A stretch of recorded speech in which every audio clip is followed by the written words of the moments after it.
Hello, Batty Bats. Welcome to Five Nights at Freddy's Tales from the Pizzaplex. Number 1, Lally's Game by Scott Cawthon, Kelly Pera, and Andrea Wagner. I hope you enjoy. Frailty.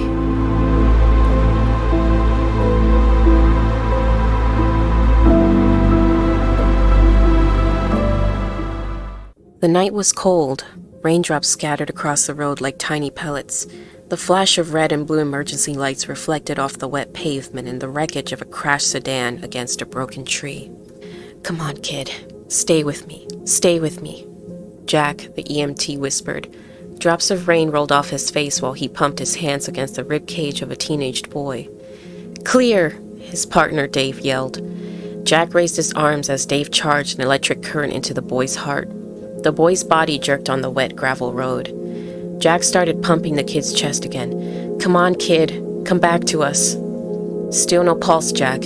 It's been too long." "Gotta call it." "Once more. Come on, kid." Again, they tried to revive the boy, but to no avail. "Dang it!" Jack sat back, wiped rain and sweat off his nose with his wrist. "Call it." After a moment of regret, Jack covered the kid with a tarp. He stood up, gave himself a minute. It was always painful to lose someone so young. He heard a rock skitter across the ground.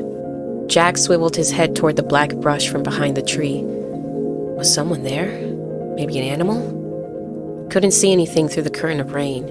He rolled his shoulders, picked up a medical bag, and turned away. "Let's pack up and get the coroner here." "Kid didn't make it?" Officer Manor asked him on his way back to the ambulance. Jack shook his head. "Not this time." "Too bad. This road is dangerous, let alone during a storm like this." "Don't I know it with the calls I've had here in the past," Jack trilled off as he placed the bag into the van. Officer Manor nudged his flashlight toward the dark. "And right here, near a cemetery of all places. Bad vibes, I think." "Just a coincidence," Jack said. A sudden movement caught his eye. Jack squinted against the rain and shifted his attention toward the body. There was a dark form in the rain. Was someone leaning over the corpse? For a split second, the hairs on the back of his neck raised. Then he shook the feeling off. He blinked to make sure his eyes weren't playing tricks on him. There was someone. Short, slim, frail. The form hovered over the dead boy's body, doing some kind of motion with its hands, back and forth. Then he saw it. A knife. Jack stepped forward. "Hey, get away from him!" The dark form jumped up, long wet hair covering a face, light glistening off the weapon, and something swinging from the figure's hand. Then the little thing ran back away into the darkness of the brush. "What happened, Jack?" Officer Manor asked, scanning the darkness. Jack pointed toward the dark brush. "I saw someone leaning over the body. It was another kid, I think. Maybe a girl." Officer Manor walked around, shifting his flashlight around the scene. Came back with a slight twist on his lips. "You sure about that, Jack? A young kid walking around in this? How long's your shift been?" Jack shrugged a shoulder. "Going on 24. Yeah, I need some sleep." "Maybe I shouldn't have mentioned the cemetery. Got you thinking of spooks in the night. I was only kidding around, you know." Jack went back to the kid's body and picked up the last medical bag. Maybe he was imagining things. The tarp moved. Jack jumped. "Holy heck, Dave! We got a live one!" "What?" "The kid! He moved! Get the gurney!" "You sure?" "Just get over here!" Jack tore the tarp from the boy. He saw the kid's face smeared with blood, watched as the kid coughed, sucked in air. The kid moaned. "Help." Jack whipped out the portable oxygen and slipped the air mask over the boy's mouth. "It's okay, kid. Breathe. We've got you. Nice and easy. You've been in an accident. We're taking you to the hospital and they're going to take good care of you. Do you remember the accident?" The boy gave a slight nod. "Driving a little too fast in the rain. Wrapped around the tree pretty good. Hang in there, kid. You've just been gifted a miracle." Jessica pushed the wet mop across the hospital floor. To and fro, to and fro. She remembered that saying from somewhere before. She just didn't remember from where. Something from the past. A shudder ran through her as her hands trembled on the stick of the mop. She tightened her grip so it would stop. She felt the hospital staff walk by her. She felt them look at her. She tilted her head forward so her thick, black hair curtained her face as much as possible. Not to be seen, not to be noticed. No one said anything to her more than necessary. She did not speak to them unless spoken to. She performed her job each day after school and mopped the floors of the children's medical wing. She grew accustomed to the scent of the sanitizing cleaner and the dismal odor of the sick. She listened to the murmurs of the staff. She paid attention to the beeps of medical machines hooked up to sick children. She studied the various footsteps she heard on the hard-tiled floors, sometimes soft steps, sometimes click of heels or stomps of bigger people. Sometimes the steps were rushed, sometimes they were slow. She was aware of each and every child in the hospital wing. She often heard crying and whispers of conversation as she cleaned the floors. "The doctor says you're doing really well, Brian. You're eating better. Treatment is going well. That's wonderful, son." A woman's voice spoke from the patient's room that Jessica was near. "Yeah, I guess so," Brian murmured. "Hang in there, sport. You'll be better before you know it. And then you'll get to come home and rest in your own bed." "I have been feeling a little bit hungrier." "That's so good to hear," the woman said. "When will I get to go home?" "I hope soon, son," the man said. "When you do, we'll get your favorite pizza from Freddy's Mega Pizzaplex. We'll make it a celebration. How does that sound?" "Pretty good, actually," the boy said. The man laughed. "That's my boy." "Bree," spoke the woman. "What are all these strange flakes on your chest?" "Huh? Look, Harry, what are these? My gosh, what kind of hospital did we bring him to?" "I don't know. They look like little bits of silver," the man said. "Relax, Jane. I'm sure there's a reasonable explanation. They've been taking good care of him here. You even said so yourself. He even looks better today." "I know, but..." the woman called out of the room. "Nurse Macy, please, can someone come to my son's room?" "Yes, Mrs. Raymond. Is Brian okay?" Nurse Macy asked. "Yes, but what is this strange stuff on my son? I don't want anything on him that is going to make him sicker." I don't know what that is." The nurse went in and checked Brian's chest and brushed the strange flakes off him. "I don't think it's anything serious, Mr. and Mrs. Raymond. I'll have staff sweep it up and get some new blankets. Please, I don't want any cleaner or anything on him that is going to harm his recovery." "Yes, Mrs. Raymond, don't worry. We would never let that happen." Jessica pushed the mop slowly across the hallway, to and fro, to and fro. "She's so strange, that one," a nursing assistant murmured to Nurse Macy as they were stocking supplies on a medical cart. Jessica, you mean?" "Quiet. Keeps to herself. Never makes any trouble." Nurse Macy shrugged. "Nothing wrong with that." "Well, she's so frail. Looks like a feather could knock her over. Hair always covering her pretty face," he shuddered. "Creeps me out the way she looks around. It's not normal. She's obviously alive, and yet she's not really living." Nurse Macy shook her head. "You've been watching too many horror movies, Colin. How do you think people come up with these scary movie ideas? They see things that freak them out and write about them. I'm sure you were at an awkward stage at 14. We're not talking about me. Besides, I talked to people. I tried asking her something the other day and she looked at me and blinked like I spoke an alien language or something." Nurse Macy sighed. "Oh, Colin." Clang. Just then, something dropped from behind them, making them jump. Colin let out a childish eek. Nurse Macy glanced down to see a rusted tin can lying on the hospital floor. She frowned. "That's odd. Where did that come from?" she murmured. She glanced left and right and spotted Jessica mopping not far from them. "Oh, Jessica, would you mind picking up this can and throwing it away? I don't know where it came from. Must have dropped off a kitchen cart or something. I'll have to tell them be more careful with the garbage." Jessica gave a silent nod and, dragging the mop, picked up the can and threw it in the nearby trash can. "Thank you. Oh, and Jessica?" Jessica slowly lifted her head, her hair parting to reveal her delicate features. Her eyes were dark. Didn't they used to be a brighter brown? Wondered Nurse Macy. One small beauty mark was dotted high on her left lovely cheek, but her skin seemed to have lost some of the rosy flush it once had. Her lips were delicate and full. Her face was slim and so pretty. She really could be featured in magazines. "You're doing a good job for us." Nurse Macy gave her a small smile. Jessica smiled, and it seemed to brighten her despondent features.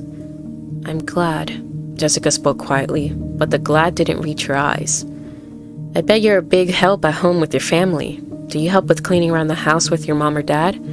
Nurse Macy watched Jessica merely nod and turn away to continue mopping down the hall. "I'm telling you, creepy," Colin said under his breath. Nurse Macy just waved her hand at him. "Oh, hush. She's just a young girl and you're a grown man. I think you could take her on if she attacked you." Colin shuddered. Don't be so sure. Even though Nurse Macy joked with Colin, she could admit to herself and not explain why, that peering into Jessica's dark gaze nearly broke her heart. On her break, Jessica walked into the hospital chapel. The room was empty of grieving family members. She liked it that way, to have the chapel all to herself. It was rare, but it was peaceful and quiet and allowed her to pray. She ran her head softly over the wooden pews that lined the walkway to the altar and chose the first seat. At the front of the room was a large wooden cross hanging on the wall. She smelled the fresh white flowers set out for display on both sides of the room. There were 3 rows of small candles waiting to be lit. Quiet instrumental music played through a wall speaker. She pulled the thick silver chain that hung around her neck from beneath her shirt and lifted it over her head, placing the pendant in her palm. The pendant had once been a whole heart, much larger and thicker. Now it was slightly bigger than a crescent moon, about the width of her thumb, with rough scratches embedded on one side. Nearly finished. She clasped her hands around the pendant and closed her eyes. Please help me. Please help me do good and continue with my purpose. Please help me make a difference. Please help me help others who are sick. Give me the strength to right my wrongs. Give me the courage to do what's right. Thank you. Hello, miss. Are you okay? Jessica blinked and stopped praying. She hadn't heard anyone enter the chapel. She looked over to see the priest standing beside the pew. He wore a black suit with a white collar. His hair was dark with streaks of gray, and his eyebrows were thick over kind brown eyes. There were tiny lines behind his eyes when he smiled. I'm fine, she responded quietly. My name is Father Jeremiah. I've seen you here before. What's your name, miss? Jessica. Jessica cast her gaze down and rubbed her thumb across the pendant. Is there anything I can help you with, Jessica? Jessica shook her head. No, thank you. Father Jeremiah took a seat on the pew across from hers. You look pale, Jessica. Are you feeling okay? Is there something I can get for you? A snack? Some water? Should you be resting? I feel fine, I think. I probably look better when I'm working. Working? Here at the hospital, in the children's wing. I help keep the floors clean. To and fro. To and fro. Nurse Macy says I'm doing a good job, she added. She hoped she was doing a good job. This job had been the perfect opportunity to get closer to those who needed her help. It was rare for her to come across others who were sick in the outside world. She heard the car accident last night by chance, a miracle some might call it. She heard the terrible screech of tires, the harsh crash of the car against the tree. It had taken her time to get there through the heavy rain. She had watched the ambulance come and the EMTs try to save the boy. They hadn't been able to save him, but she had. She was glad she'd been there to help. She cut it close, though, and nearly been caught. She could never allow that to happen. Ah, yes. I know Nurse Macy. A very caring nurse. Father Jeremiah nodded. I'm sure you're doing a good job. He cleared his throat. You know, Jessica, some people come here asking for help in their prayers, and I often listen to those who have burdens to release or healing to experience. Expressing our worries, our problems, helps us to let go of what is heavy on our minds and hearts. Jessica simply said, That's nice. She felt she was already letting go of something very important in her own way. She never shared her thoughts with anyone because no one would be able to truly understand what she was going through. If you ever feel the need to talk to someone, I am here nearly every day to speak with, should you choose. I'm happy to help in any way I can. Jessica nodded her head, keeping her eyes downcast as she rubbed the pendant with her thumb. What is that lovely charm you have there? It must be very special to you. Jessica merely continued to rub her thumb over the pendant and didn't speak anymore. After a moment, Father Jeremiah said softly, Peace be with you, Jessica, and left her alone. After a few more moments of prayer, Jessica slipped the chain back over her head and rose from the pew. As per her usual routine, she went to one of the single hospital rooms. She locked the door and walked up to the small mirror above the sink. She inspected the dark circles under her eyes and the paleness of her delicate skin. Some might think she was lovely, but the truth was she looked frailer each day. Being lovely was once all she had ever wanted. She could feel the weakness take over her body with each child she helped, with each scrape of the pendant. She wore a black sweatshirt and black pants and even black sneakers. Black wasn't a welcoming color. It kept people away from her. It helped her remember that she wasn't there to enjoy life, but had to stay focused on her purpose. From her pant pocket, she removed a compact powder. She opened the lid and patted the soft applicator to the powder and dotted her face with the concealer. It was a pretty soft ivory that gave her a fresher look. After she put the compact away, she pinched her cheekbones to give herself a little color. Her eyelashes were naturally dark and thick, and her lips full and pretty. When she used to smile, people would smile back at her and be interested in what she said. Jessica used to feel that certain things were important, like how she looked, the best clothes, the coolest friends, the cutest boys. But they actually weren't as important as she had once thought. Now everything was different, and she never smiled unless she had to. Jessica left the bathroom to return to work. The lights were dimmed for the evening, and the staff had quieted down. As she pulled the mop and rolling pail from a cleaning closet, she heard the faint sound of cartoons playing nearby. Setting her mop aside, Jessica followed the sound to a new patient's room. A little boy with brown hair was curled up on his side, asleep, holding a green stuffed elephant. He was alone. Jessica turned to glance behind her and saw no one looking in her direction. She walked quietly into the room and pulled her chain over her head, grasping the pendant. She slipped her knife out of her back pocket and opened the blade. If someone walked in, they'd think she was trying to hurt him. No, she would never dream about hurting anyone. She wanted to help him in a way only she could. She never told anyone about her purpose of helping those who were sick. Others wouldn't be able to understand. She hadn't understood either, until she received the shock of her life that she was no longer the girl she once had been. Beside the bed of the little boy, Jessica began scraping roughly at the pendant with her pocket knife. Little shavings of silver drifted down on the boy as he slept. As she scraped, her chest seemed to tighten. Her pulse slowed and her breathing became shallow. These feelings in her body were how she knew she was helping this little boy heal. When she felt it was enough, she slid the chain back over her head and the pendant once again under her shirt, closed the blade, and put the pocket knife away. The little boy blinked his eyes open. Blue eyes gazed at her with interest. "Are you an angel?" he whispered. "No," she whispered back. "I'm no angel. Go back to sleep." "But I'm not sleepy." Jessica's lips twitched. "Your eyes look pretty sleepy to me. I think if you close your eyes and count sheep, soon you'll get the rest you need to make yourself strong." He scrunched up his nose. "Sheep? Why sheep?" "Okay, what would you like to count then?" "I think I want to count elephants. I like green elephants." "Okay, you can count elephants. Go ahead, close your eyes and count." The little boy closed his eyes as he said, "1 green elephant, 2 green elephants, 3. Soon he drifted back to sleep. Jessica turned to leave and nearly stumbled as a wave of weakness washed over her. Something skittered across the floor. She held onto the doorframe and balanced herself as the fainting feeling went away. She licked her dry lips and spotted a rusted spring just by the doorway. Her eyes widened. She quickly snatched up the spring and walked out of the room to finish her work for the evening. Jessica sat alone at a lab table in science and engineering class at West Wilson High School.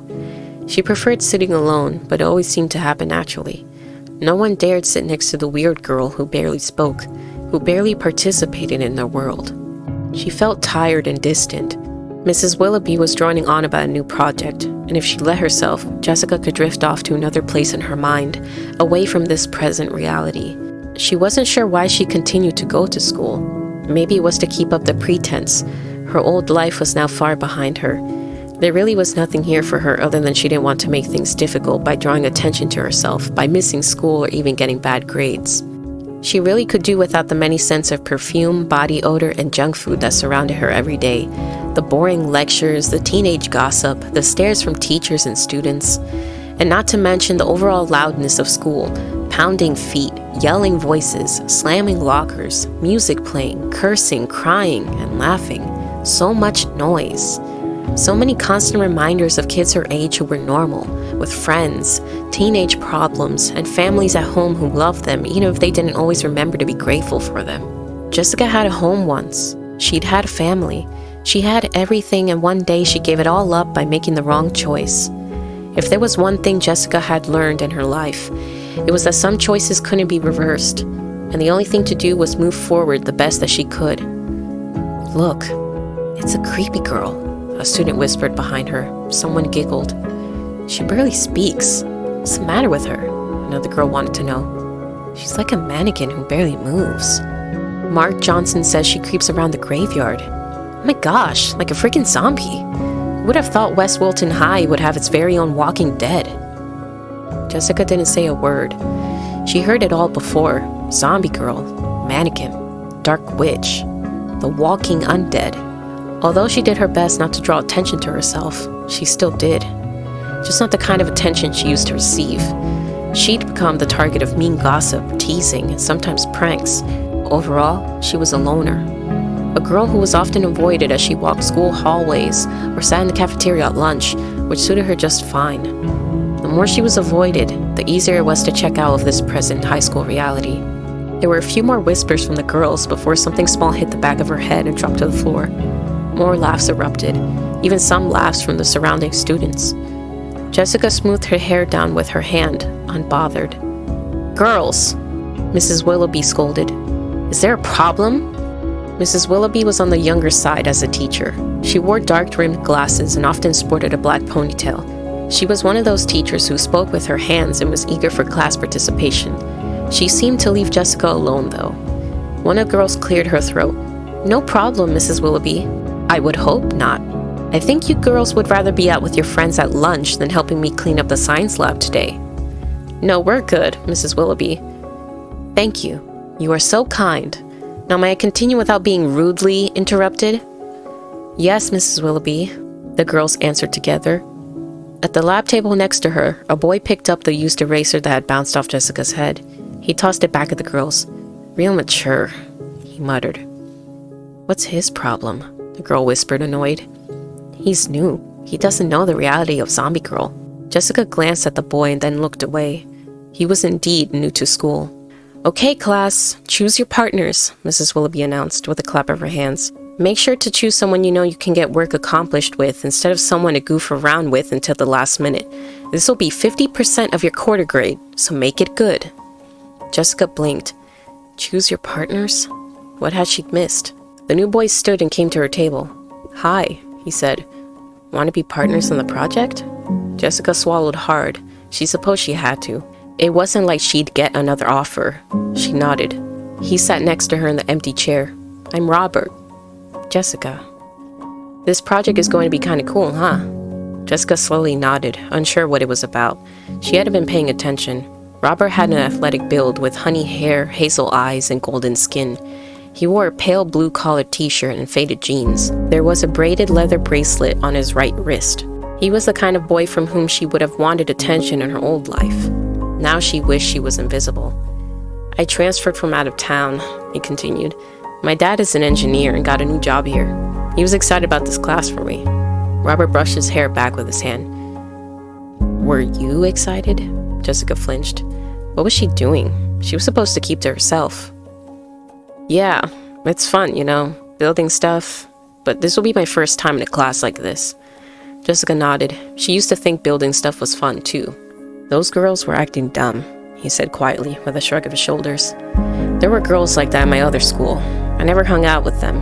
Just mean to everyone for no reason. They think it's cool, I guess, when it's not.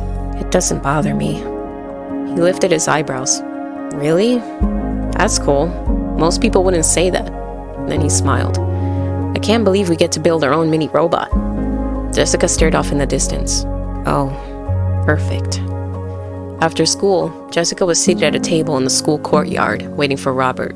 They had a couple of class sessions to plan the bot project and decided to make a mini rolling bot that carried items on its back and was controlled with a remote. The catch was that they had to have the tray lift up and down. Robert had taken apart an old remote control car and discovered the components to make their bot active. Robert dropped a cardboard box on the table, causing Jessica to recoil. He pulled out his old remote control car. "I asked Mrs. Willoughby how much we can use from this on the bot. She gave me a list of what we can and can't use," Robert said, handing Jessica the paper. Today he wore a pale yellow shirt that buttoned down the front with gray sweats. Jessica wore her typical all-black outfit. Jessica took the list he handed her. "We need to find the other components for the ones we have to replace." "Yeah, I know. What are you doing later? Mrs. Willoughby wants us to salvage as many components as we can instead of purchasing them. Maybe we can go to the junkyard and see what we can find." Jessica blinked a few times. I know we need a couple of springs, something to be used as a tray. Maybe old wiring." I can't, she stumbled out. Huh? Robert looked at her with a slight frown. I can't go there. I have to go to the hospital to work. I forgot. Robert shrugged. Oh, well, we can go another day. We have time. No, Jessica said a little too sternly.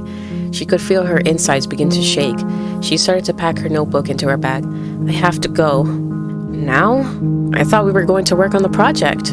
We made a schedule. We should keep to it if we want to finish on time. Can't today. Tomorrow.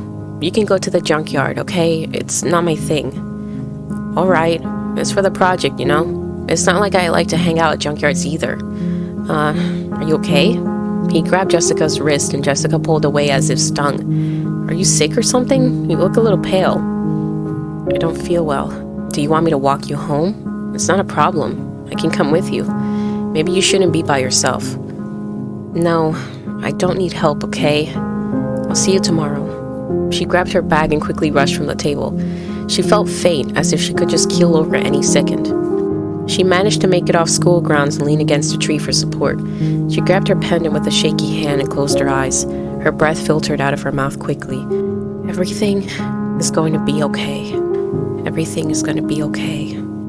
After a few moments, Jessica managed to calm her breathing. She licked her dry lips as she settled down. She didn't know what had come over her. She learned to steady her emotions, or at least mask them from others. She couldn't let her emotions erupt like that again. It made her too vulnerable, and when she was vulnerable, she couldn't think straight. She set off toward the cemetery.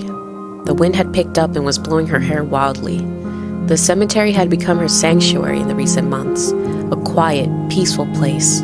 When she stepped into the cemetery, she often stopped to read the headstones to get familiar with the souls who had been laid to rest. She wondered about her own grave and what her stone would read. It was more than likely she would never get a burial. As she strolled through the graves, her mind drifted back to Robert. She hadn't really met a boy so kind and confident before. If she let herself, she could start to like him, which was not possible now. Maybe in her old life, she could have opened herself to having a true friendship, maybe something more. But that all changed the day she made a choice, and each day she was doing her best to make up for that choice. She had a purpose now, and she was sticking to it. She made her way to the farthest and oldest of family crypts. There, hidden among the graves, was a small mausoleum made of stone with dark, stained glass windows. Old, dried vines covered the top and hung down the sides of the structure, patched with white cobwebs. She gripped the rusted handle and leaned her foot on the bottom of the door, pushing with everything she had in her. The heavy door creaked open and scraped along the floor. Dust particles twirled in the sunlight. She pulled out her small flashlight and stepped inside, and pushed the door closed until she was surrounded by the dark. She switched on the flashlight and walked to the back of the small enclosure, passing what she assumed were a family of dead people named Holloway, then turned around a corner to a small sitting area that was made of stone. She cleared all the cobwebs of as many spiders as she could manage in this little hideaway. The groundskeeper neglected this section of the cemetery since the graves were over a century old. She kneeled down on her sleeping bag and grabbed a pack of matches to light 3 yellow candles placed off to the side. She dropped her book bag and sat on the sleeping bag and pillow. Here she could let down her guard. No one could see her. No one could judge her. No one could wonder about her at all. She was safe for now. Next to her, she had a duffel bag of her signature black clothes, a small overnight kit with some makeup, a hairbrush, toothbrush, and toiletries. She kept her life simple, minimal. She had one small item from her old life. She reached in the bag and took out a white rabbit's foot and let it dangle from her finger on the short chain. She used to carry it with her everywhere, thinking it brought her good luck. Now she didn't believe in good luck. But it was a small reminder of who she used to be, who she would never be again. She laid down on the sleeping bag and let herself rest before work. Jessica noticed Nurse Macy was humming under her breath at the nurse's station while she was performing her mopping duties. It was mindless, really. Mindless in a weird kind of way. Weird was the theme of her life these days. But what really concerned her was the fatigue that weighed down upon every inch of her body. Her grip on the mop was shaky, and even though she moved at a slow pace, she was tired. It was a bone-deep exhaustion that had been becoming more and more frequent each day. She used to have so much strength, and now she often wished for the time when the pendant had been a whole heart and she'd been full of energy. The truth was, she'd been busy the last few nights with the patients. She lifted a shaky hand to the pendant that lay under her shirt. It was definitely smaller now, thinner. A tremor of fear vibrated down her spine. She lifted her chin. She could do this, she told herself. With as much strength as she could muster, she continued to push them up, to and fro, to and fro.